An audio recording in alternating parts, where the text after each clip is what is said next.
중고등만 돼도 이렇게 고3은 말할 것도 없죠. 당장 아이들도 시험 불안이 커지는 상황이기 때문에 초등 시절에 그런 어떤 언어적인 유창성을 키워줄 수 있기 위해서는 다양한 언어적인 자극을 꾸준히 이제 받아야 하는 것인데, 이제 이것의 가장 기본적인 토대가 되는 것이 무엇이냐 하면 제가 학기 초에 우리 고등학교 친구들하고 조금 가까워지고 싶어가지고 설문지를 작성하도록 해본 적이 있습니다. 그중에서 좀 기억에 남는 게 있는데, 현재 내가 가장 싫어하는 것에 대해서 이야기를 해보라 얘기했더니, 어떤 친구가 영어라고 이렇게 갑자기 뜬금없이 과목을 하나 적어서 내더라고요. 익히 많은 고등학생들이 영어를 적정한 시기에 이제 배우지 못해가지고 영포자들도 많다라는 얘기를 들었기 때문에 이런 친구들이 많이 있을 수 있겠다라고 생각은 했지만, 막상 또 그런 대답을 보니까 안타까운 마음이 들더라고요. 근데 그 이후에 그 친구의 학습 태도를 보니까 그 안타까운 마음이 더 심해져만 갔습니다. 왜냐하면 그 친구가 굉장히 그 학습 태도가 좋은 친구였어요. 전반적으로 태도가 참 좋은 친구다라고 생각이 되어지는데, 학기 초에 그 친구가 정말 영어를 싫어한다라는 그 한마디가 계속 떠오를 때마다 너무 안타까운 마음이 계속 드는 거예요. 이렇게 태도가 좋은 친구가 진작에 초등학교 때 이런 몰입 방식의 영어 습득을 할 수 있는 기회를 얻었다면 얼마나 좋았을까라는 생각이 들었단 말이에요. 왜냐하면 모국어 습득 방식으로 영어를 이제 습득하는 이 몰입 교육이 아이들에게 잘 적용이 되기만 하면 이렇게 태도가 좋은 친구들은 분명히 영어 책이나 영상에 대해서도 잘 받아들였을 것 같다라는 생각이 들었기 때문이에요. 제가 이렇게 설득할 자신은 있거든요, 아이에게. 그래서 이제 제가 교습소를 할 때에도 많은 분들이 저에게 되게 고마워했던 부분이 무엇이냐면, 영어가 정말 싫었던 아이였는데 선생님을 만나고 나서 영어가 좋아졌다, 이런 얘기들을 많이 해왔단 말이에요. 최근에 이제 주니어 스쿨에서도 그런 말씀들을 하시는 부모님들이 여전히 많으세요. 그래서 이 친구를 내가 예전에 좀 일찍 만났으면 얼마나 좋았을까 라는 생각을 하곤 했습니다. 어쨌든 제 아이 같은 경우에 초등학교 2학년에서야 영어 노출의 경험을 만들어 주었기 때문에 이렇게 늦게 시작을 했는데도 사실 늦은 것도 아니죠, 초등학교 2학년이. 그랬는데도 어쨌든 이제 영어를 자연스럽게 받아들이고 습득하고 편안해하는 그런 수준에 오르게 되는 그런 직접 경험을 해보고, 다른 친구들에게도 이렇게 비슷한 이렇게 아웃풋을 이제 끌어내 오는 그런 그 경험치를 많이 쌓아오다 보니까 이런 내용들에 대해서 더 많은 분들에게 좀 알려서 우리나라에 이렇게 좀 영어 때문에 스트레스 받는 친구가 없었으면 좋겠다라는 생각으로 지금까지 이렇게 유튜브를 해오고 있는 것이죠. 결국 이렇게 초등학교 때 영어를 잘하기 위해서는 언어적인 경험치를 이렇게 넓혀주는 것이 필요한데, 사실 이것은 아이들이 누군가에게 잘 코칭을 받기만 해도 그리고 인격적으로 대화를 나누면서 이 언어 습득의 중요성에 대해서 잘 듣게 되면 아이들도 또 신이 나가지고 영어 습득을 잘할 수가 있거든요. 근데 이제 아이가 듣는 영어의 언어의 폭을 좀 확장을 하기 위해서는 평소에 듣기 경험이 많아야 되는데, 이런 부분들은 갑자기 막 시작하기에는 부모님들이 이것에 대해서 정말 타당한 방법인지에 대해서 확신이 서지 않기 때문이기도 하지만, 또 이제 학생들이 직접 이런 방법에 대한 확신이 들지 않게끔 그동안 이제 전통적인 방식의 영어 교육 방법이 너무나 이제 보편화되었기 때문이기도 합니다. 근데 이제 전반적으로 부모님이 먼저 납득이 되시고 아이에게도 잘 설명을 하면 이렇게 태도가 좋은 친구들은 금세 잘 적응을 하고, 좀 늦게 시작을 했어도 제가 교습소를 할 때에도 늦게 이제 영어 책을 읽히거나 영어 영상을 이제 루틴을 아이에게 잘 코칭을 했다고 하더라도 잘 따라가는 경우에 쑥쑥 잘하게 되는 경우를 굉장히 많이 보아왔기 때문에 그런 생각이 더 들었던 것 같습니다. 어떻게 보면은 이 초등 시기가 이 영어 격차를 줄일 수 있는 가장 결정적인 시기가 아닐까라고 생각하는 것이, 중고등만 돼도 이렇게 고3은 말할 것도 없죠. 당장 아이들도 시험 불안이 커지는 상황이기 때문에 사실은 이렇게 좀 편안하게 꾸준히 오래 갈 수 있는 이 영어 습득의 방식이 참 맞지 않는 시기가 또 중고등 시기인 것 같아요. 그렇기 때문에 이제 아이들이 엄마표 영어, 이제 모국어 습득 방식의 영어를 잘 받아들여 왔다고 하더라도 중학교, 고등학교 되면은 또 성적을 내기 위해서는 학교에서 하는 방식을 또 잘 따라가야만 하겠죠. 예, 그렇지만 이런 어떤 시험 부담이 없는, 당장 시험을 봐가지고 점수를 내거나 정확성을 평가받아야 하는 그런 시기가 아닌 이 초등학교 시기, 이 시기는 아이들이 이제 생애 초반에 이제 자연스러운 언어를 습득할 수 있는 결정적 시기는 맞는 것 같다라는 생각을 하기도 합니다. 이제 많은 분들이 이제 수능의 형태를 놓고 말들이 많으신데요.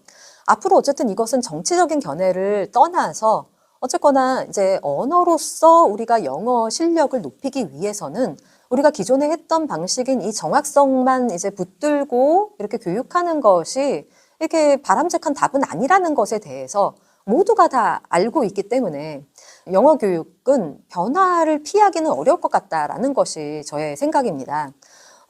전 세계적인 흐름이고, 그리고 언제 어디서나 외국인들과 함께 협력해서 일을 할 수 있는 그런 시기가 되었고, 이제 언어 장벽 때문에 자신이 가진 어떤 그런 전문 영역을 가지고 일을 하지 못하는 시기는 아니기 때문에 어쨌든 인공지능의 도움을 받는다고 하더라도 기본적인 소통의 수단으로서의 영어가 필요하다라고 한다면은 어쨌든 기존의 이런 이렇게 정확성 위주의 교육에선 좀 탈피를 해서 실제로 소통하고 자신의 어떤 전문 영역을 가지고 일을 할 수 있는 그 유창한 영어 교육은 꼭 필요하다라고 생각을 합니다. 근데 이게 여러분이 가만히 생각을 해보시면 아이들이 시험 점수, 영어 시험 점수를 받는 그런 교육 방식이 정말로 언어로서의 영어력을 갖추게 하는 것인지에 대해서는 한 번쯤 여러분들이 생각을 해볼 필요가 있다고 보아요.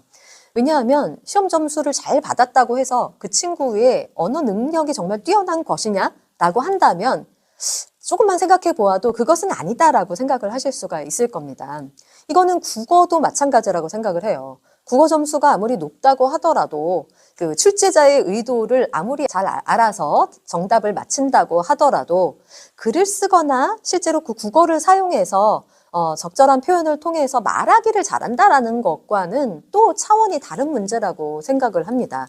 여러 요인들이 있겠죠. 자기가 가진 생각을 일단 잘 정리를 해서 말하는 것으로까지 좀 표현할 수 있는 그런 어떤 경지에 이르기까지는 사실은 시험 국어나 시험 영어 같은 것에만 너무 몰입하는 것으로 분명히 키워줄 수 있는 능력은 아니다라는 것에 대해서는 아무도 이제 부인하실 분은 안 계실 것 같아요. 단지 책을 잘 읽는다고 해서 또 그 언어를 가지고 실제로 일을 잘할 수 있느냐? 이거는 또 다른 영역이 아닐까라는 생각이 들기도 합니다. 어쨌거나 어떤 언어를 우리가 학습을 한다고 하든지 스스로 중심을 가지고 비판적인 사고력으로 그 언어에 좀 접근을 하고 사용하는 것은 또 다른 문제라고 생각을 해요. 어쨌든 초등 시절에 그런 어떤 언어적인 유창성을 키워줄 수 있기 위해서는 다양한 언어적인 자극을 꾸준히 이제 받아야 하는 것인데, 이제 이것의 가장 기본적인 토대가 되는 것이 무엇이냐 하면 상향 노출이라고 말을 하고 싶습니다. 이 상향 노출이라는 것은 너무 완벽한 영어, 완벽한 국어력만을 우리가 좀 따지고 들다가 너무 어떤 협소한 영역에만 머물러서 그것을 다 알게 될 때까지 다음 단계로 나아가지 못하는 방식의 그런 언어 교육의 반대 개념이라고 생각을 하셔도 될 것 같아요. 좀 그런 어떤 기회를 많이 얻은 친구들이 언어적인 유창성을 얻을 수 있는 기본 토대를 만들어갈 수 있다라는 것입니다. 그런데 이 기본 토대가 없는 상황에서 우리가 이렇게 문제풀이 학습에만 몰입을 하다 보면은 아까 말했던 것처럼 초반에 그렇게 문제풀이만 하다가 영어가 지겨워져서 영어가 제일 싫어요 하는 고등학교 학생으로 우리 아이들이 클 수 있다라는 것이죠. 그런데 아무리 좋은 콘텐츠여도 학습자의 마음을 끌어당길 수 없는 내용이라면 사실은 이 학습자 개개인으로 보았을 때 그렇게 좋은 학습 자료라고는 생각하지는 않습니다. 그 아이가 마음껏 즐길 수 있는 다양한 언어적인 자극 속에서 스스로 좀 선택해서 몰입할 수 있는 그런 어떤 콘텐츠를 만나기만 한다면 초등학교 시절에 아이들이 기본적인 어떤 문장의 구조라든지 어휘력을 쌓아갈 수가 있는 것이죠. 그런 어떤 영어 환경을 만들어주는 것은 결국에는 우리 각 가정, 왜냐면 이제 이것을 학교가 하기는 어렵기 때문에 개개인의 가정에서 부모님이 이런 환경을 얼마나 만들어 주시느냐에 따라서 아이들의 영어 학습의 기본이 형성이 된다라고 생각을 하시면 되실 것 같습니다. 이런 일상의 이제 언어적인 어떤 몰입 환경은요, 어떻게 보면 우리 몸의 근육을 만들어주는 것과 같은 역할을 한다고 생각을 합니다. 기초 체력을 만들어주는 것과도 같다고 저는 생각을 해요. 우리가 근육을 키우지 않고 여러 가지 운동을 할 수도 있지만 그렇게 되면은 쉽게 지치고, 그리고 근육이 없기 때문에 지구력도 떨어지고, 쉽게 포기하게 되는 작심삼일이라는 블랙홀에 빠지게 되는 거죠. 언어를 배우는 것도 그렇지 않나요? 우리가 뭔가를 열심히 써가지고 학습지로 공부를 할 거야 라든지, 뭔가 이렇게 교재를 사가지고 내가 이제 1장부터 계속 할 거야, 이런 마음을 아무리 먹어도 기본적인 기초 체력이 만들어지지 않은 상태에서 그런 학습을 한다면 결국에 또 작심삼일이 되는 것은 그렇게 근육이 없이 운동을 하겠다고 시도하는 것과 똑같다라고 생각을 합니다. 언어 역시 체질 개선이 필요한 것입니다.